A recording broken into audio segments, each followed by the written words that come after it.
Double साकोस प्रति हार्दिक आभारी छु र यहाँहरुलाई म एउटा आफ्नो एउटा खुसी पनि शेयर गर्न चाहन्छु। यो वर्ष युट्युबमा सबैभन्दा बढी भिडियो मेरो गएछ र सबैभन्दा बढी करोडौं भ्यूज मेरो आएछ। जीवको तथ्याङ्क शास्त्रीले डाटा निकालेका छन् र त्यो खुसी शेयर गर्नको निम्ति एउटा युट्युबका साथीहरूले चियापान राख्दै हुनुहुन्छ। म समय फिक्स भइसकेपछि राजन सर मार्फत यहाँहरूलाई निम्ता गर्नेछु। यो चुले निम्ता हो। अब म आफ्नो कविता वाचन गर्न गइरहेको छु। मेरो कविताको शीर्षक सोचिरहेछन् किनाराका भुइँ मान्छेहरू। सोचिरहेछन् किनाराका भुइँ मान्छेहरू। अघिल्लो रात स्वदेशी जमिनदार भएर सुतेको छिमेकी। अघिल्लो रात स्वदेशी जमिनदार भएर सुतेको छिमेकी। जङ्गे पिलर उखेलिएर भोलिपल्टै विदेशी भूदास भएपछि मुस्किलले आधा बिघाको मालिक सस्ताको अहमद खास सोच्न थाल्यो आफ्नो भूमि जोगाउने कसरी। अघिल्लो रात स्वदेशी जमिनदार भएर सुतेको छिमेकी।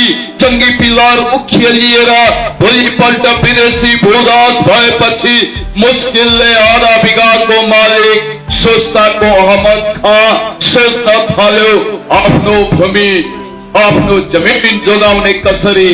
तत्काल सिंह र राजलाई फरवार्ड गरिदियो। तत्काल सिंह र राजले फरवार्ड गरिदियो साउथ ब्लकको एउटा मेसेज उसको मोबाइलमा। नसोच मात्र हेरिराख, नसोच मात्र हेरिराख, सोच्ने जिम्मा हाम्रो। तत्काल सिंह र राजले फरवार्ड गरिदियो साउथ ब्लकको एउटा मेसेज उसको मोबाइलमा। नसोच मात्र हेरिराख, सोच्ने जिम्मा हाम्रो। गोरु झै नारिएर पनि दिनभरि, गोरु झै नारिएर पनि दिनभरि सोध्नु परेपछि भोकै दुलो पनि पाखोमा पहिरो गएर सोकोमा सिउन बाध्य कुनै किसान सोच्न थाल्यो। गोरु झै नारिएर पनि दिनभरि सोध्नु परेपछि भोकै दुलो पनि पाखोमा पहिरो गएर सोकोमा सिउन बाध्य कुनै किसान।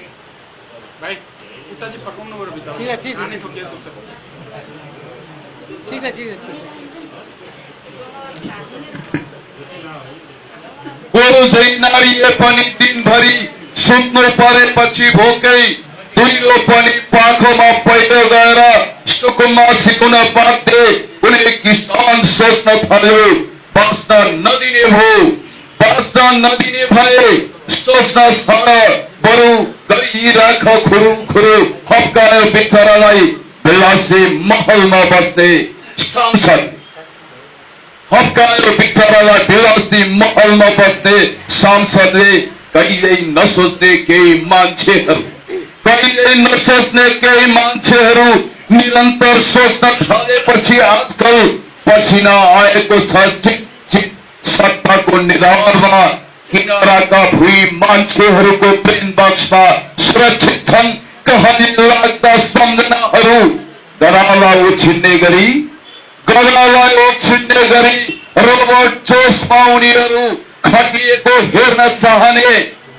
गरालाई उछिन्ने गरी रोबोट जोसमा उनीहरू खटिएको हेर्न चाहनेहरूलाई कसैको खतरनाक इमेल सोच्दैछन् उनीहरू आज, सोच्दैछन् उनीहरू आज बोल्नेछन् भोलि र कुनै दिन बोक्नेछन् झन्डा पर्सी र कुनै दिन भेटिन सक्छन्।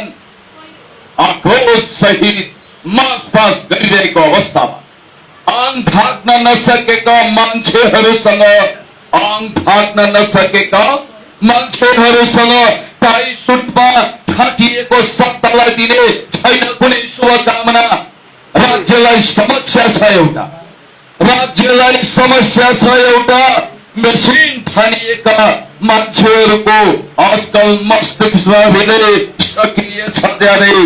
मेसिन ठानिएका मान्छेहरूको आजकल मस्तिष्कमा धेरै सक्रिय छ ज्यादै।